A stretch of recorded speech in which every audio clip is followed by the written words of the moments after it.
Hello children, hope you are coping up with the scenes quite well. Keeping that in mind, today I am going to discuss Act 1, Scene 4 of Macbeth. This is a very short scene, as you can see, which has twofold functions. First, it is going to establish the relationship between Duncan and Macbeth, and secondly, it is going to give Macbeth further incentive to fulfill his third prophecy given by the witches that he is going to become the King of Scotland. Now, this scene takes place in Duncan, who's the King of Scotland, his headquarters. He is waiting for Macbeth and Banquo, and he inquires whether the execution of Cawdor has taken place, has been carried out.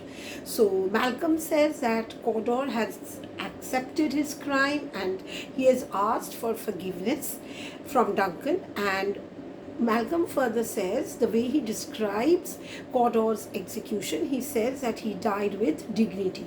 Even as a traitor, he died with dignity. What Duncan says next is very ironical. Line number 12 and 13, he says that there's no art to find the mind's construction in the face. That means there's no way you can find a person, you can read a person's mind. We cannot judge what is going on in that person's mind by simply looking at his face. This is very ironical because very soon this is going to be applicable to Macbeth and Lady Macbeth. He doesn't know what is going on in Macbeth's mind and Lady Macbeth's mind. Now, Duncan says that Cawdor was a person whom he had trusted very much, greatly. This is also very ironical. He is again going to trust Macbeth too much. Again, Macbeth is going to betray him. So this reveals that Duncan as a king is very innocent. His character is that he easily trusts people. He's very trusting. He's a bad judge of character. He cannot see through the actions of people around him. Okay, now while they are talking, while Duncan is talking to Malcolm, Macbeth, Banquo, Ross and Angus, they enter.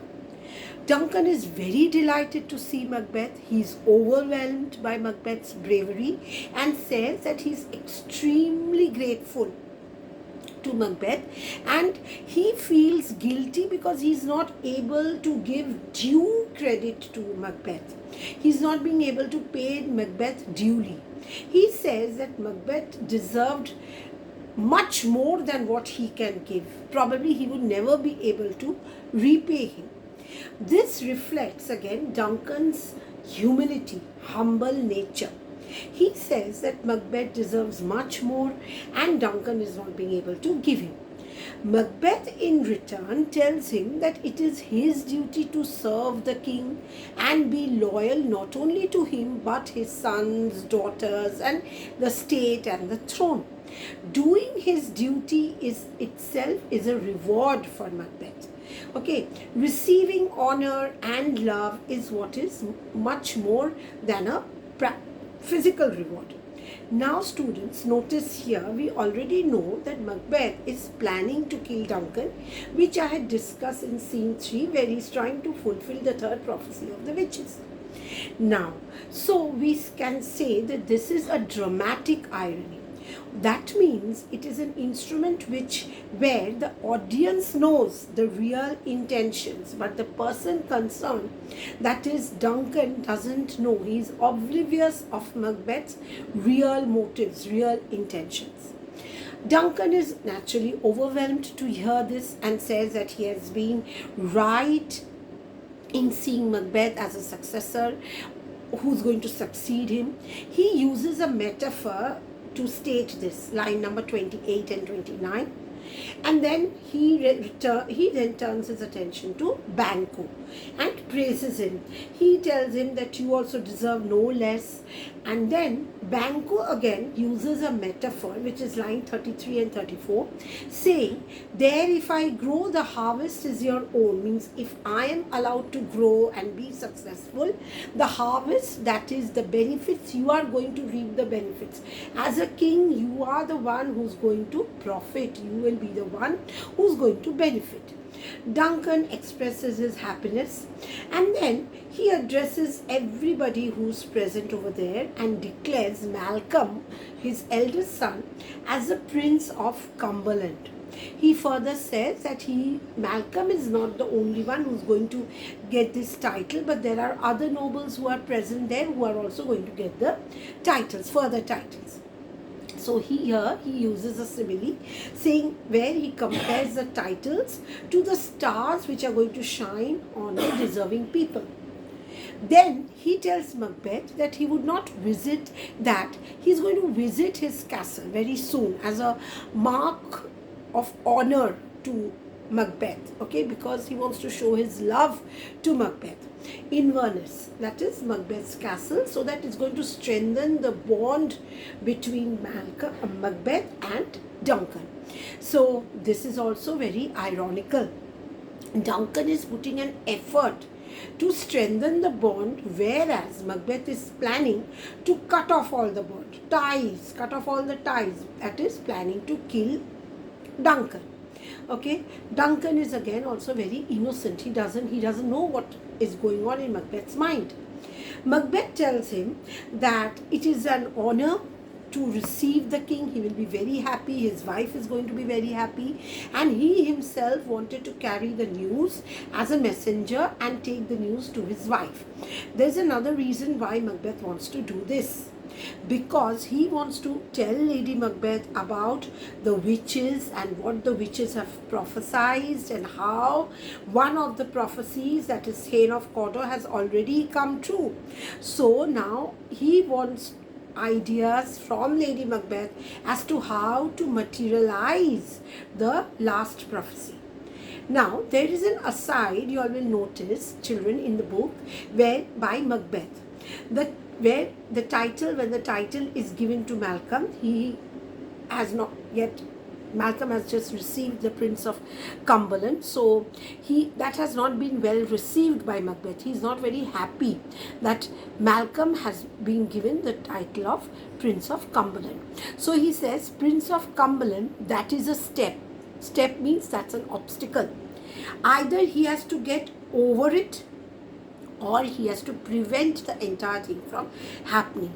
Here Macbeth uses personification, telling the stars, that is the thoughts, to hide their light, hide their fires, that means the dark, so that his dark desires, the villainous thoughts cannot be seen, so that nobody sees what he is thinking, his dark desires of becoming the king. So he has already made up his mind that only murder of Duncan can help him become the king. Now he further tells his eyes not to see his hands, eyes which are his moral compass. Bad, evil deeds are going to be performed by the hand. So he tells his eyes that do not see what the hand is going to do. Yet, if that at all happens, the eyes does see the hands which are going to commit the crime, then he still has to do the bad deed. Now, the scene ends with Duncan telling Banquo that Macbeth is truly deserving and how brave he is. His achievements have nourished him, just like a good banquet feast nourishes people. Macbeth's bravery achievements have nourished him as a king. And he tells Banquo that they should move towards Inverness. And the last line, where he calls Macbeth peerless kinsman, which is again an irony, which reveals again Duncan's innocence, where it is revealed that he really loves Macbeth, he's really honoring him, he's grateful to him, and this is kind of foreshadowing the unfortunate fate that Duncan is going to meet in the castle Inverness. So this is all about the scene. Now, how relevant or important is the scene is that first I told you it establishes the relationship between Duncan and Macbeth. Secondly, it also reveals Duncan's character, various aspects, just like I discussed, his innocence, his humility, his trusting nature. He's so vulnerable. So that is what is going to make him a victim. The readers are going to feel sad for Duncan because he's been so good to Macbeth and he's got in return such a bad treatment. Third, Macbeth's character is revealed where he is very hypocritical, evil, and eagerness to fulfill his third prophecy. He's desperate to do that. Now, and it also highlights the theme of the scene, that is loyalty, obligation, trust, betrayal, how actions are different from one's thought. So all these aspects are dealt with in this scene 4. Now, as far as the literary devices are concerned, just like when I was reading the scene to you or discussing the scene to you, I said that there's irony where we see in Duncan, line number 12 and 13, that there's no art to find mind's construction in the face. Again, peerless kinsman, the last line of the scene where he's calling Macbeth, that is ironical. There's a dramatic irony in Macbeth's speech, line 22 and 27. There's a metaphor used by Duncan and Banquo. Duncan in line number 28 and 29 and Banquo in 33 and 34.